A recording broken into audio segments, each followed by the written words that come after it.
Blumhouse Productions, founded by Jason Blum in the year 2000, is a powerhouse in modern horror cinema, known for its innovative, low-budget, high-concept business model. The company rose to prominence with a massive success of Paranormal Activity, a film made just for $15,000 and grossed nearly $200 million worldwide. This set the tone for Blumhouse's approach, keeping production costs minimal while offering creative freedom to filmmakers, allowing for significant returns with relatively low financial risk. The downside of that is that the movies that have been released by Blumhouse have been all over the quality board, from downright terrible to modern classics, with the majority being the former. Blumhouse has hit a few home runs and has struck out a lot, but even their strikeouts seem to make money.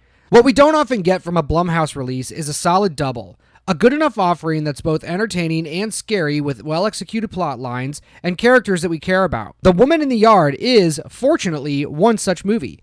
There isn't anything that's going to blow your shirt off over this movie, and it's probably not going to make anyone's top 5 list of the year.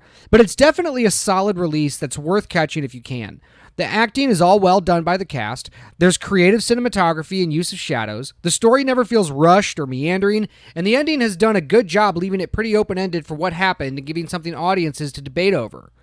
The Woman in the Yard follows Ramona, a widowed mother left physically disabled after a car accident that claimed the life of her husband, David. Emotionally distant and strict, Ramona struggles to care for their 2 children, Taylor and Annie. One day, a mysterious woman dressed in black appears in the front yard, cryptically announcing, "Today's the day." The woman uses shadowy supernatural powers to attack the family dog, Charlie, who then vanishes and is presumed dead. As the woman lingers, her presence begins to unravel the family's carefully kept secrets. She knows the truth about David's death, something Ramona has hidden from her children. Though she led them to believe that David was driving during the fatal crash, it was actually Ramona behind the wheel, reeling from an argument about her dissatisfaction with her life and marriage.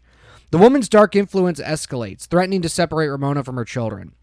Fearing for their safety, Ramona offers herself in exchange. I won't get into spoilers in this review, but the ending is satisfying, leaving it open to interpretation without telling you straight up what happens, and with a story like this, it's a good ending.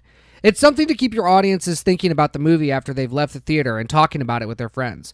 It's a question that doesn't have an easy answer, and instead of hand-holding the audience through it, leads them to a choice to make for themselves. The movie doesn't shy away from the horror with a PG-13 rating either. There's some pretty eerie scenes, and they don't pull a lot of punches.